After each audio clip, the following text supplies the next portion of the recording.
que se tiene que resolver. Vamos a conversar a esta hora de la noche sobre este tema con Jerjes Loaiza, que es sociólogo, para que nos ayude a entender un poco de qué se trata esta situación de las barras bravas, donde hay menores de edad incluidos en estos enfrentamientos y que terminen como terminaron ahora, ¿no? En estado de gravedad. ¿Cómo estás, Jerjes? Muy buenas noches. Hola, muy buenas noches. ¿Cómo están? ¿Cuál es el panorama general que usted ve en esta situación, en lo que ha ocurrido el fin de semana, en el que haya menores de edad peleándose o enfrentándose de esa forma por una camiseta? Los hemos visto tirando piedras, hasta que el barrista de Universitario saca su pistola y finalmente terminó casi en una tragedia. Hay 2 menores de edad heridos. ¿Cómo ha visto y cómo lee, qué lectura tiene en el panorama general de esta situación? Bueno, a veces se nos sorprende mucho este tipo de circunstancias, sin embargo forman parte de un ritual de pasaje por parte de muchos jóvenes, quienes no encuentran espacios de interacción lo suficientemente confiables o que les entregue la suficiente sentimiento de identidad, o en todo caso una suerte de búsqueda de identidad constante para con sus pares, ya sea en la escuela, ya sea en la familia o en el barrio o en algún otro espacio. Al no encontrar espacios colectivos que les den una identidad o un sentimiento de seguridad colectivo, gregario, lo suficientemente fuerte, buscan aquellos otros en donde los rituales se vuelven aún mucho más trágicos o peligrosos, que conllevan pues a este tipo de situaciones ilegales, criminales, etcétera, que pueden acabar con su propia vida o la de otras personas. ¿Y qué elementos son necesarios en una sociedad para que se generen este tipo de grupos, ¿no? Porque me pongo a pensar en las familias del barrio de Nocheto, me pongo a pensar en el poco acceso que puede haber a actividades, no sé, deportivas, culturales, a las que estos niños puedan dedicarle tiempo, sobre todo por la edad, ¿no? Cuando hablábamos de barristas, creo que el fenómeno lo analizábamos a partir de adultos, mayores de edad, gente sobre los 18 años, que de alguna manera puede ya tener una vida, digamos, que puede decidir sobre, o puede echarse a los hombros sus decisiones. Pero un niño de 11, 12, ¿cuán responsable puede ser de integrar una barra, no? O sea, ahí me pregunto, padres, barrio, tejido social, ¿cómo lo veo? O sea, ¿da para analizar esto o puede ser que también estemos cayendo en un error de decir, oye, acá hay un problema social, cuando puede haber sido una circunstancia también definida, digamos, ¿no? No, es un problema social. Lo que pasa es que los espacios públicos están precarizados. No tenemos espacios públicos. La mayoría de espacios públicos son privados o están privatizados, en todo caso. Me estoy refiriendo a centros comerciales, espacios de paga, en donde las personas tienen que pagar para poder sentirse parte de un colectivo. Y no se paga poco, de repente, ¿no? Cuando digo precarizados me refiero a que no hay suficientes espacios públicos donde las personas tengan actividades culturales como que se ha mencionado y en donde asimismo puedan construir una suerte de identidad de pares. Cuando me refiero a pares me refiero a jóvenes como ellos, en donde puedan construir o constituir un sentimiento identitario, un sentimiento de fidelidad o un sentimiento de seguridad para consigo mismos. Si a eso añadimos una serie de problemáticas o dilemas familiares, o tal vez circunstancias laborales, o no encontrar trabajo, no encontrar atención en la familia, no encontrar un sentido a la educación que reciben, debido a que definitivamente esto no tiene ningún impacto positivo dentro de su propia familia inclusive, nada tiene sentido. Cuando hay una pérdida de sentido, se trata de buscar el mismo a través de rituales. A medida que son más trágicos, más peligrosos, más nocivos, terminan dándoles a ellos más seguridad. Esto no, obviamente no aplica para todas las personas, pero no todas las personas tenemos esta ausencia, carencia de espacios, definitivamente. Señor Loaiza, yo le quería enfocar también un poco mi pregunta sobre los menores de edad, ¿no? O sea, ¿qué está sucediendo? ¿Puede decirse que un menor de edad es autónomo para elegir de qué equipo de fútbol quiere ser a los 11 años, a los 13 años? ¿O es que es una herencia cultural, sociológica de repente, o familiar quizás también, que los empuja a estar en este tipo de situaciones? Es algo aprendido, obviamente, es algo cultural que va aprendiendo a través de los modelos directos. Estos modelos pueden ser hermanos mayores, hermanos, padres, o familiares, tíos, etc. También la televisión. ellos ven cómo es que el fútbol tiene un lugar estelar, preponderante, protagonista en la vida de sus familias o de su propia familia. Ellos van inscribiendo el fútbol como algo elemental y fundamental en su existencia. Es así como una camiseta, una banderola o un marcador de un partido de fútbol termina siendo trascendental en sus propias vidas. Algo que para otras personas seguramente no tiene suficiente sentido, es algo inferior para ellos, para ellas termina siendo algo muy, muy importante. De eso va a depender cuán felices se sientan, o cuán tristes se sientan, o cuánta necesidad tengan de incluso cometer determinados actos de violencia.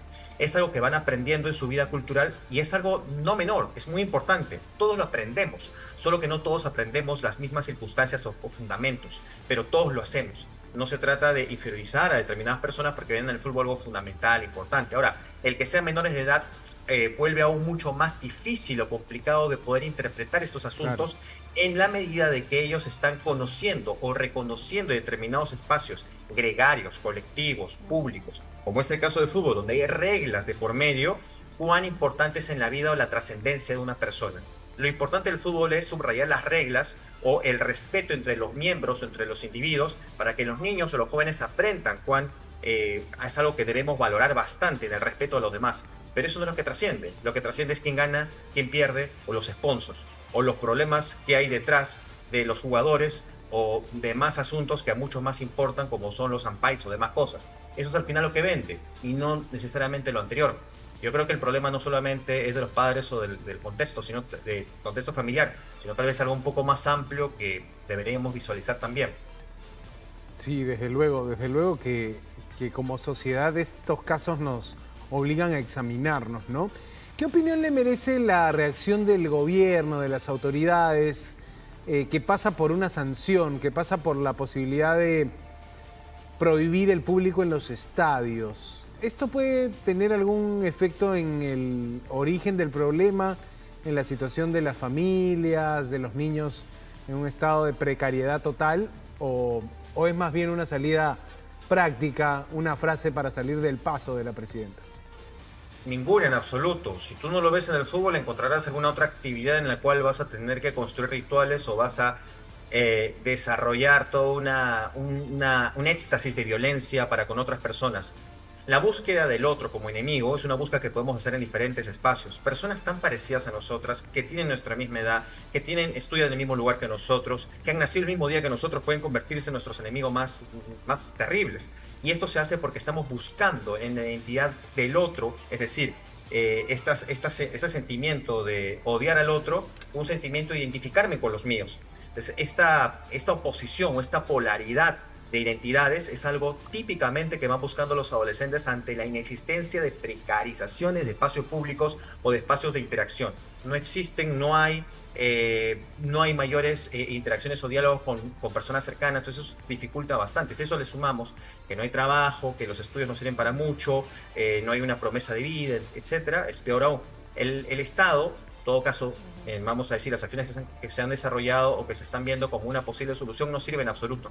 Tarde o temprano ese estadio va a tener que abrir, tarde o temprano la gente va a ir al fútbol, porque sin gente no puede haber fútbol, sin sponsors no puede haber fútbol, todo es marca, todo es un comercio y un compra y venta, y se trata de eso, un negocio finalmente. Lo que tenemos que tratar es decir, como bien se dice, la raíz del problema, y la raíz del problema es antropológico, sociológico, histórico. Debemos analizar qué ha pasado en los últimos 100 años, qué ha sucedido después del conflicto armado interno, qué sucede a través de los últimos años en donde hay una terrible situación de enojo que cada vez más se vierte, no necesariamente en situaciones ciudadanas o políticas o de críticas a las autoridades políticas, sino en el fútbol. No necesariamente porque yo voy y me peleo con otra persona en un partido de fútbol quiere decir que odio a esa persona. Hay algo más que me molesta. ¿Qué cosa es lo que me incomoda, ¿no? Señor Loaiza, y a propósito de lo que menciona, mi siguiente pregunta era por dónde pasa la solución, pero lo acaba de decir, es un tema sociológico, también es un tema de Estado, ¿no? De cuál es el rol del Estado para brindar oportunidades, porque son menores, en el caso de los menores de edad sobre todo, ¿no? Que preocupa más, pero son personas en general los que buscan aliarse con sus pares, como bien menciona, para generar rivalidad, como usted también nos explicaba. También es consecuencia de la falta de oportunidades, ¿no? Que el Estado está obligado también a brindar. Claro, sí. Lo que pasa es que cuando hablamos de Estado nos referimos a políticas públicas. Las políticas públicas las políticas sociales siempre van en torno a las poblaciones más vulnerables o las poblaciones que menos tienen o que menos posibilidades tienen en todo caso de poder encontrar un espacio de confort suficientemente agradable para poder desarrollarse de la manera más saludable posible. Sin embargo, eso es visto muchas veces como algo negativo y las personas tienen prácticamente que hacer todo lo que puedan para poder salir adelante por sí mismos. Las políticas sociales son fundamentales, a nivel educativo es fundamental. ¿Qué tiene que haber o qué está haciendo la educación para poder constituir ciudadanos o ciudadanas con sentimientos de respeto, de solidaridad, con sentimientos de reciprocidad, como bien nuestra historia nos lo marca constantemente? Aini, Yumin, Kamita, es algo que nos ha marcado histórica y turísticamente, pero ¿qué tanto lo estamos desarrollando, haciendo? ¿Qué tanto la ciudad, la urbe o los espacios urbanos se convierten en espacios de integración o en espacios de odio, en espacios de enfrentamiento, en espacios de conflicto? Nos parece algo terrible que los jóvenes se peleen, las barras y demás, pero no nos llama la atención que levanten muros entre distritos. Nos parece incómodo que estos jóvenes se peleen o que amenacen contra sus vidas, pero no nos molestan las rejas que ponen determinadas personas apropiándose del espacio público. Eso es fundamental para que estos jóvenes construyan identidad. Y el Estado o la municipalidad o quienes quieran, poco o nada hacen. Cada persona vive su propio mundo individual y les importa poco lo que los demás hagan.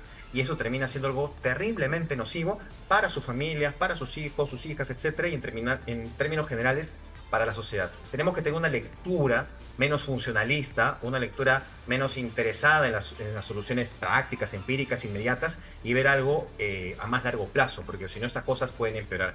Perú no es de los países más violentos en este contexto. Hay países mucho más violentos en la región. No es algo que nos alegre. Tenemos que tratar de hacer lo posible por desaparecer estos fenómenos. Claro, buen dato ahí nos aporta en el sentido de que hay otros fenómenos de barras bravas en la región que sí han generado un descontrol mayor o aportan cifras, digamos, desde victimización hasta homicidios fuertes. No es el caso peruano, pero claro, nos toca ver a niños en estas imágenes, que también por otro lado, interesante ver cómo muchos medios se han cuidado de publicar las imágenes de los niños.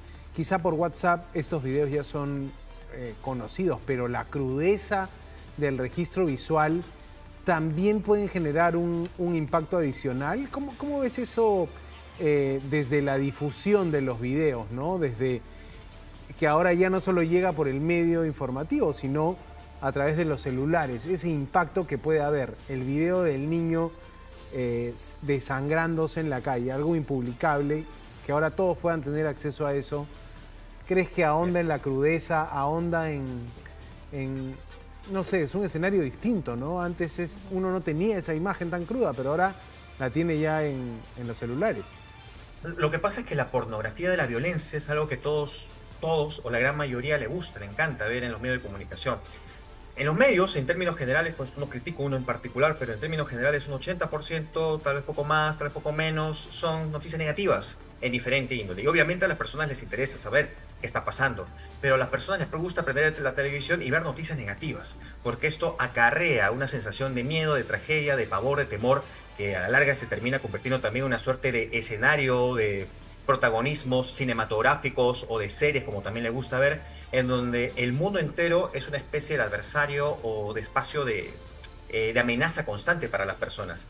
Cuando uno se siente en la inseguridad de no saber qué hacer en su vida, y eso sucede en las redes sociales aún mucho peor, ahí la pornografía de la violencia es tremenda porque no hay ningún tipo de mediación de que pueda controlar eso, y en los grupos de WhatsApp o en los grupos de diversa índole sucede constantemente, razón por la cual yo me he tenido que ir de muchos grupos porque la pornografía de la violencia es terrible y la dignidad de los seres humanos está por encima de todo, que hace que las personas se separen cada vez más de lo que se conoce como capital social. Es decir, la sociabilidad con los demás es la respuesta y es la gran solución a todos los problemas. Entenderme con el resto y entender que las personas más alejadas o que yo creo que son más adversas a mí, son personas que se parecen a mí en muchos sentidos.